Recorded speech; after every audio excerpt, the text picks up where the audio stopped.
Good morning, it is Jane with Scraptastic Yarns, and the starditis continues. I really don't know what to say. I don't really have a whole lot of finished items except for granny squares. I'm gonna interrupt myself here. I filmed a video of some things that I had done previously and what I was gonna do with them. They were items that I had started and pulled off the whip shelf. So I'm going to insert that here now.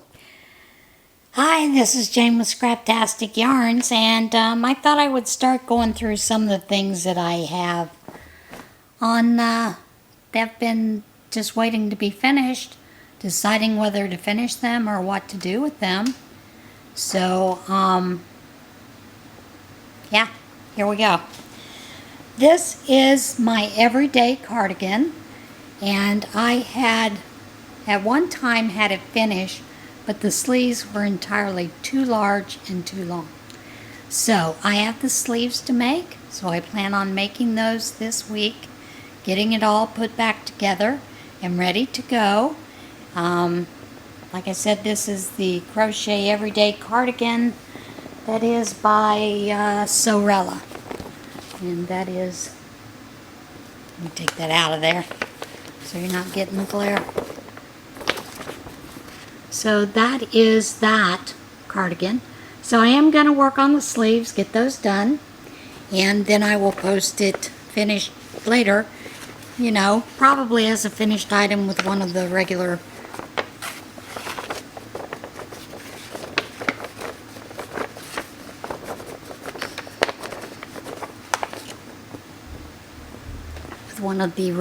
videos. So yeah, I'm gonna start going through some of these things, work those out, get them finished, and I thought I would just show you that. This most likely is going to be put into a video from a regular weekly video where I show you finished items, those kind of things. I'll put that and then I'll show you the finished item. So I know I'm jabbering, I'm babbling, not making sense. Alright, that's it, guys. And now that I've interrupted myself and shown you that, I'm going to show you that I did finish it. And here's that part. I would show you that I did get the everyday cardigan finished. So let me put that on so you can see it.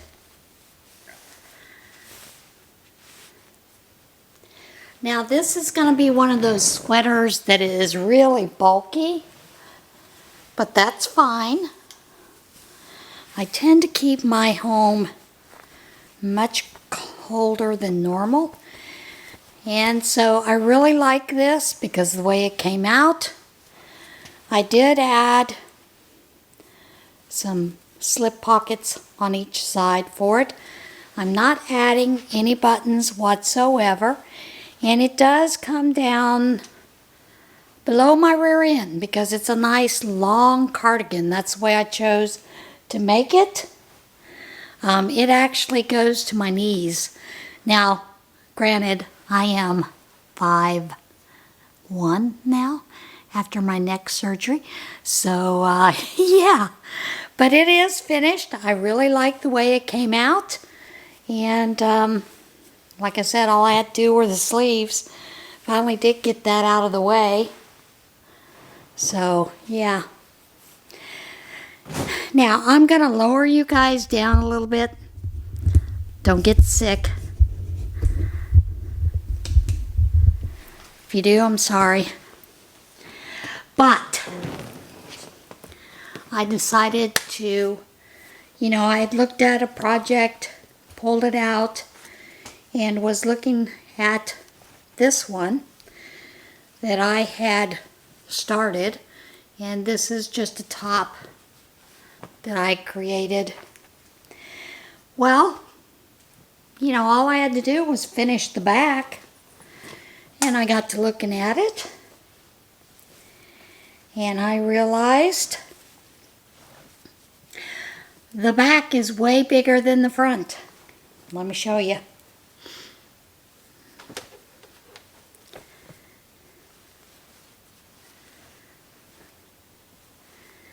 Let me gather it.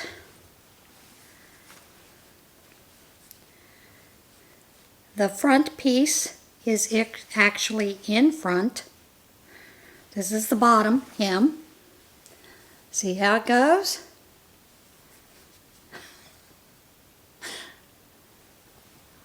What happened? I have no clue. Let me tell you, I do know that I started working on this when Thomas was first diagnosed with his cancer, and also during chemo, so I'm assuming that when I started the back, I really didn't pay attention to what was going on.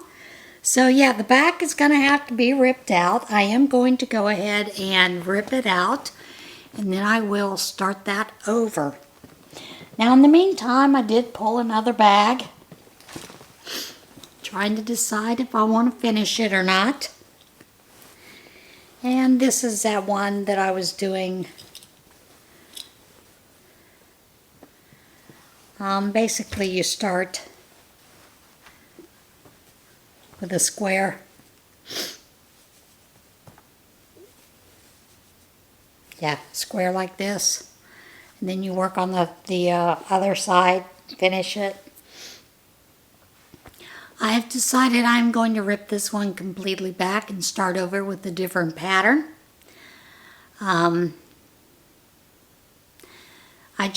It was taking so much longer. I was not enjoying doing this. So this one is absolutely going to be ripped out. Now, as you know, I was working on my, what I've called never gonna be finished or never everlasting knit sweater cardigan. I'm going to rip that out as well, simply because even though with my left hand the surgery has gone well, I'm getting feeling back, numbness is going away, I still have difficulty holding the knitting needles. So I am going to rip that out, maybe start something different with that Be Still yarn. So there are two that are being ripped out, you know, as I am looking at it. But I've decided, like I said, I was going to go through, look at projects, determine what I was going to finish, what I was going to stop working on, those kind of things. And yeah. So let me grab another project off this shelf. Be back in just a second.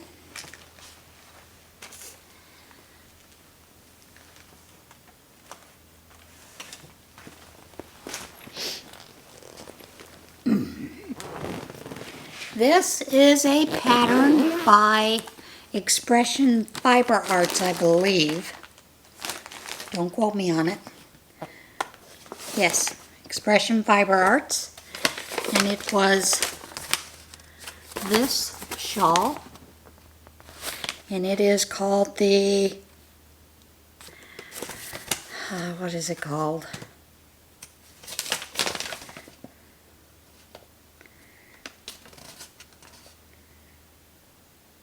A dahlia shawl.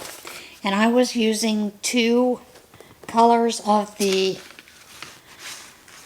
I want to say this is Vitalana, but I had just started it in this and was going to add in the sparkle with these two colors. I'm not so sure that I'm going to do that.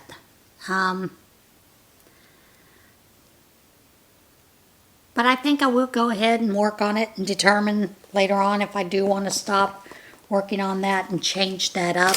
I may just do it all in one color. I do have more of this in the back room there with tons of yarn.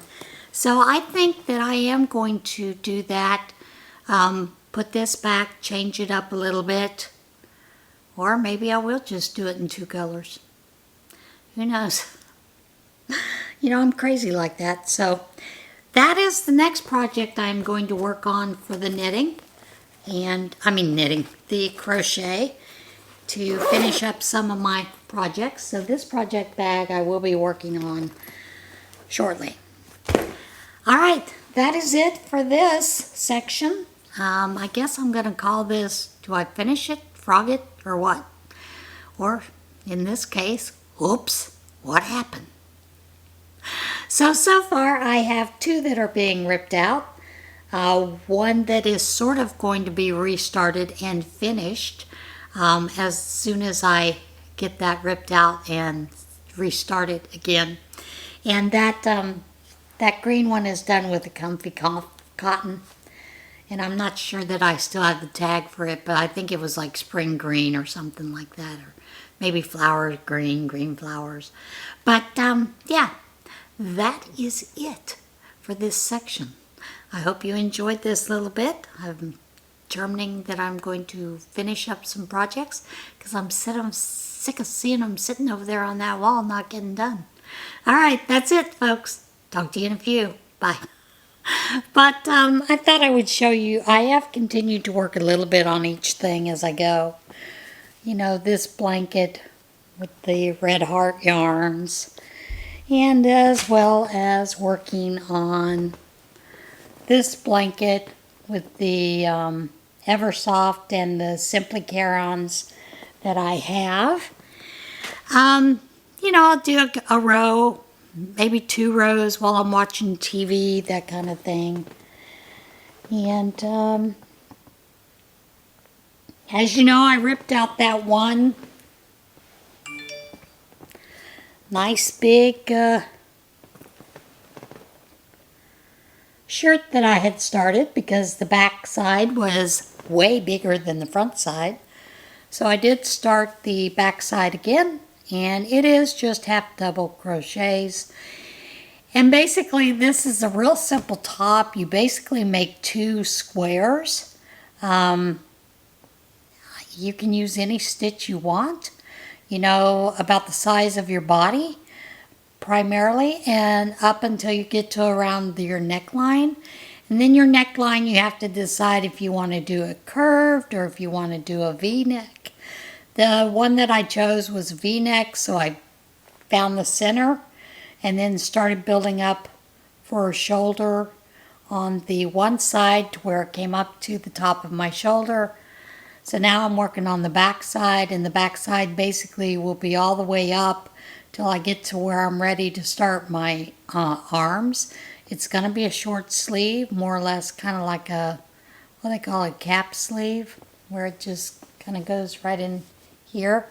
And when I get to that point, then I'll add stitches on either end and then just continue until I'm ready to finish off the neck and decide whether I'm going to do it like a boat neck type in the back, or maybe curve it a little bit, you know, do a little bit of decreasing.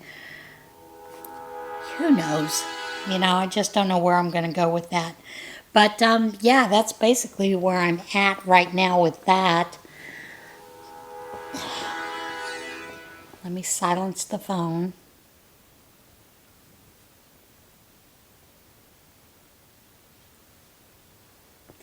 So, the only other thing I did is there is a craft fair that I usually participate in October, and I thought I would make some hanging towel, whatchamacallits. What do you call these things? Towel holders. You know, with the button on it, where you just make the little buttonhole, that kind of thing. And these are pretty much simple. You just take and, you know, do a scrunchy hair tie or goody hair tie, whichever. And no, I'm not sponsored by either one. And you just crochet around it and then choose however many stitches you want wide. And then do that for maybe 20 rows, whatever, however length. And then you make a buttonhole. And then you add a couple more rows to finish it off, and then you're ready. This basically just goes over the handle, either your oven door, if you happen to have drawers that have handles, you know, straight handles, you can use it there. So I was making some of those just to use up some scrap yarns, that kind of thing. The only other thing is, you know, I watched Lala's video this morning on Monday Makes, and I kind of wonder if she realized that she put her foot in her mouth, and she is up for one heck of a challenge, making those granny squares. You know, Lala, we love you. And a lot of us are doing this just because we want to razz you, and we love you anyway. We know that you may not be able to keep up with the demand, especially since this now is going this way and so many people are announcing that you've done the double duck dare. But we do love you regardless of whether you can make the 3 for every 17 we make. You've kind of given us a little bit of instigation and a little bit of we want to see those squares done. We want to see it. So some of us are making them. We don't care if you make it or not. We love you anyway. The only other thing I did is I've got one set, and I'm too short of a second set of the 17 squares. Now basically I will show you what I do when I am making the blankets that I put together for the prayer shawl ministry with the granny squares. I'll take my squares and then just tie them together with the string in the corner, so that I know that's a row worth. You know, I don't imagine that 17 is going to be a row, but I know that when I pack my box, I want them, you know, to be 17, 17, 17. So I just thought this would be an easier way, and then that way it's Nina Knots Crochet, that Leanne could actually look at it and, you know, once she sees one stack, she knows that it's 17, unless she's going to, you know, diligently count them. And if she is, that's fine too. You know, go for it. I just thought this would be an easier way to put those together. And as always, if you want to join in for this is for the Boggy Creek blankets. Leanne of Nina's Knots Crochet has offered to put 5-inch squares together to make blankets. The last that I heard, I think Lynette from Charm Grammy had said that she thinks that Lynanne is also going to go with them to deliver them because she is in the Florida area. So, you know, this is a great project for those of you that don't like to do full-size blankets or can't afford to send off full-size blankets. And it doesn't matter if you do the 17 challenge, the double duck dare that Mad Mimi's Crochet and Farming has put out there, that challenge. Or if you just do 4 or 5, slip them into a 6x9 envelope and mail them off to Leanne. Either way, they're going to be good, put together in blankets for these children to be able to take home. This is a camp for children who have medical needs, for them to be able to go to camp, enjoy camp life, make lifelong friendships, as well as the parents, the families. It's a good deal. These blankets are going to be blankets, most of them, that they can take home with them after their week-long visit there at the camp. So consider either making a blanket or consider making some squares for that and sending those off. Whether you do the 17 that Lala has put out there, or if you just put in a couple in an envelope and send them off. It's a great way to get rid of your scraps, and it's going for a good cause. So consider that. That is basically it. The only other thing, I'm still working on getting things put away in this house. It's been interesting. I realized I didn't put enough closet space in, so that's a little challenging. But you know, you learn as you go, and I realized that I have to change some things around the way that I'm putting them up, putting them in, those kind of things. And I have a 2-car garage that can be used for storage as well, so you know, I'm all right with that. I think that's basically it. And I will tell you, I am having a little bit of an issue I told you about the thing with the possible scam of getting deposits put into my checking account. Not really sure where that came from. That's still being investigated. But as a result, we did close down that account and I had to start a new checking account. You know, those kind of things, transfer everything over. That is proving to be a pain with Etsy. I put my shop on vacation mode trying to work this out. Etsy does not make it easy for you to change your bank when you have a shop with them, which, boo, hiss, Etsy. That's one of the cons with Etsy. So I'm still trying to work that out with them. And of course, you can hardly find a 1-800 number or a number to call them. I did finally find one. There's no way to email them now that everybody has gone to this AI system of chat and articles for help, those kind of things. And it doesn't help, you know. You go to the Etsy forums and, you know, a lot of people have abandoned those kind of forums for help because they're not getting any help. So I don't know if that's going to continue to work or if I'll have to open up a whole new shop. But we'll see. And then I'm also looking at other alternatives because, as Joe of Joe's Web says, Etsy is known, its nickname is Eats Me, because they do take up so much of your income out of that.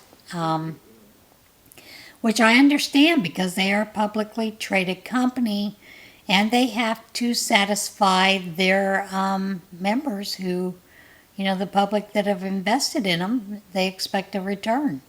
So they do make money off of that, those people that have invested. And that is one of the ways that Etsy does it, is they've increased their cost to the sellers, which, you know, what are you going to do? You do have to make choices. So I'm looking at, like I said, looking at some other alternatives at the moment.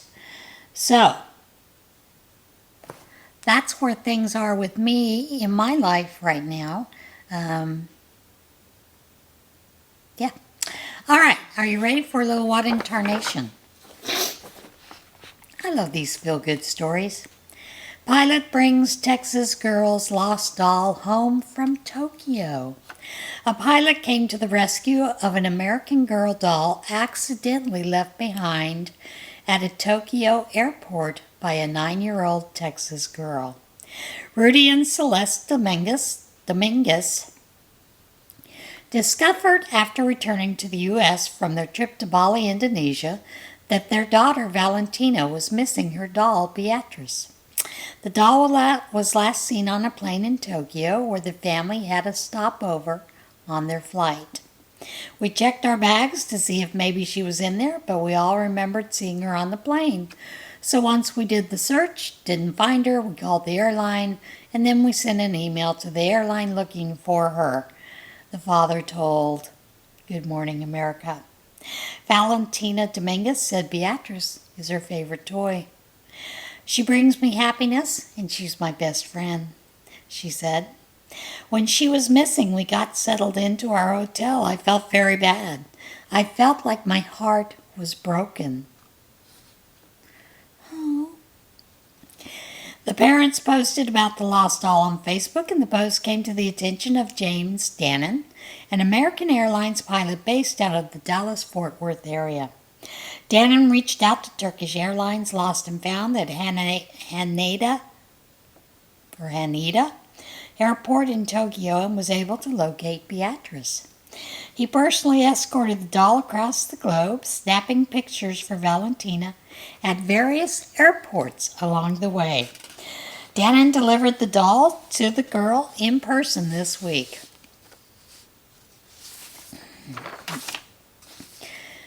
I felt over the moon, Valentina said. I knew Beatrice was going to be mad at me, but I was happy that I could see her again. Dannon said he was happy to make the reunion possible. I was really glad I could do something nice for somebody, he told WFAA TV. Come on, that's a feel-good story. This guy is a nice guy who went out of his way to help a little girl who'd lost her best friend. Beautiful story. Then we have Postal Worker Rescues Kitten, Wins Lottery Jackpot. Now that's an amazing story to tell. A Washington postal worker's efforts to rescue a trapped kitten led to his winning a $717,500 lottery prize. $717,500 lottery prize. Joseph Walter of Tacoma said Washington's lottery officials told Washington lottery officials he was delivering the mail recently when he heard the mewling of a kitten, but couldn't locate the source. Walter said he heard the same mewling in the same area the following day and discovered the feline was wedged into a small space. He put the kitten in the pocket of his sweatshirt where it slept for the rest of his shift, he told the lottery in a news release.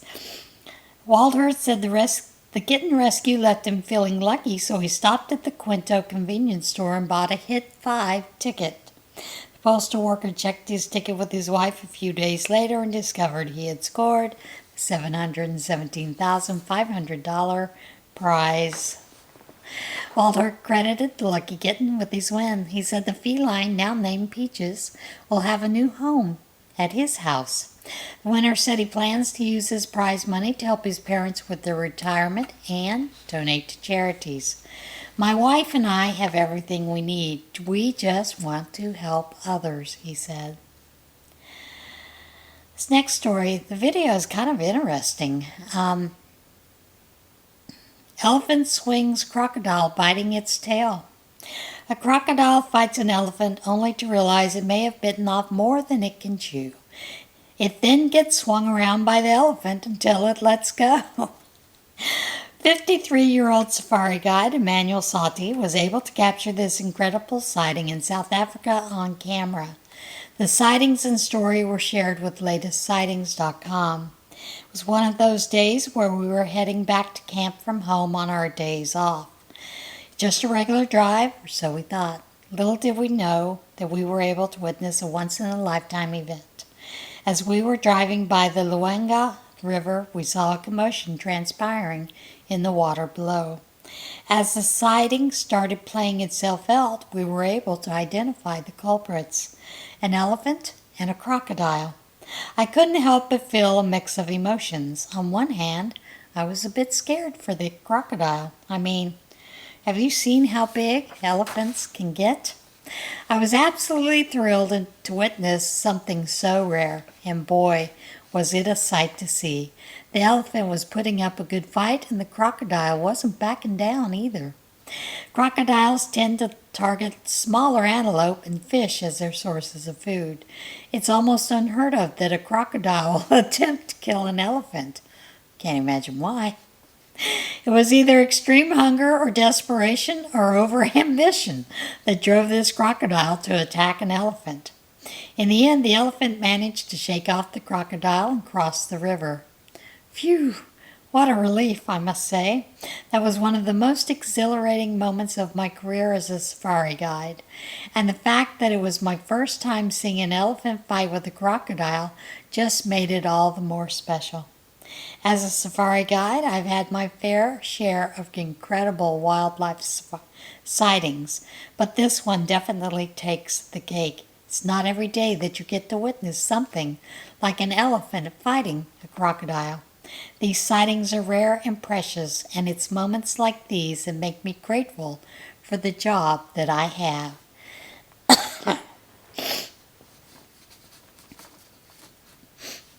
I find this next story, I don't know why you have to warn the public, but apparently public people, sometimes you just don't get it. Animal control officers ask public not to chase loose pig in Rhode Island. Animal control officers in a Rhode Island town are asking members of the public not to chase a pig on the loose. Burrillville Animal control said the pig has been on the loose for about a week after escaping. During his first day in a new home, the pig was spotted Wednesday in the Stag Head area on Buck Hill Road. Animal control said on Facebook that anyone who spots the swine should refrain from trying to chase him. Please do not chase him. He will only run further. They said they've already seen the pig running as far as Massachusetts state line. And this is the second pig that has been loose in this area. So, but that pig has remained in the owner's neighborhood. So maybe he knew where he was going. Or her. Can't imagine how scared this kitten was being on this highway. Kitten running loose in traffic rescued on California highway. A kitten spotted running loose on a California highway was rescued after taking shelter in a wall crevice, the California Highway Patrol said. The CHIP said that the kitten was spotted running loose in traffic on westbound Interstate 580, west of North Livermore Avenue in Livermore.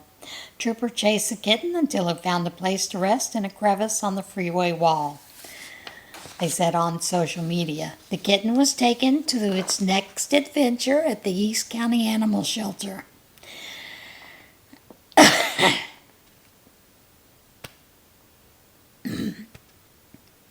This next story is for all of you wine drinkers. I'm so sorry to hear about this loss of wine. Overturned truck spills red wine in Washington roundabout. And I gotta tell you, those roundabouts are hard to figure sometimes. A lot of people don't know. When you get in them, you're not supposed to use your turn signal when you're gonna leave or exit, whatever exit you're getting at. But most people don't know that. And you never know if the next person's turning or what's going on, so. I'm not so sure roundabouts are really safe, but okay, whatever. The Washington State Patrol said an off-ramp roundabout was closed when a tanker truck overturned and spilled red wine across the roadway. Trooper C. Thornton, Public Information Officer for the WSP District 3, said the truck overturned at the turnabout of State Road 225 and the westbound Interstate 82 off-ramp in Benton City. It leaked red wine across the roadway. No other vehicles were involved in the incident, and the driver was treated for minor injuries. And of course, the Washington State Department of Transportation was summoned to the scene for cleanup operations. It's a lot of red wine. This next story. Officer pulls 2 cups off of a skunk's head in Maine. Whew. And this is a brave officer, because you know those little things, they stamp their feet and they spray and you're smelling skunk for weeks. A Maine police officer came to the assistance of a skunk found wandering with 2 cups stuck over its head in a Dunkin' Donuts parking lot. The Old Town Police Department said Officer Dave Hilton was in the drive-thru at the Dunkin' Donuts when he spotted the skunk nearby his patrol vehicle. Body camera footage shared by the department shows him donning a pair of gloves and pull a cup from the animal's head, revealing a second cup underneath. Hilton was able to grab the second cup and pull it free from the animal's head, allowing the skunk to run off without spraying its rescuer. Department said Hilton recently moved to Old Town from Georgia and had never seen a skunk before the encounter. You were awful lucky, Officer Hilton. Awful lucky. And that brings me to another point. It drives me nuts how people will leave those things thrown in the parking lot. Folks, there are usually trash cans that you can deposit those in the parking lots or up next to the door of the place. Put them there. Don't leave them in the parking lot to blow away, just litter the earth. I mean, come on. Another thing that drives me nuts is people who are smoking and flick their cigarette butts out the window. Put it out in your ashtray in your car. Come on. or have an ashtray in your car, you can put it out, then empty it, dispose of it properly. Sometimes things catch on fire when you do that because it just flares the butt. So, those are two things that drive me nuts. Okay, end of story. All right, that's it for today's podcast. As always, everybody, remember to be kind to one another. Tongue's getting tied here. Love one another. Be kind to one another. Be a blessing to someone if you can. And as always, get out there and see this big, beautiful world we live in. And I'll see you again another day. Bye.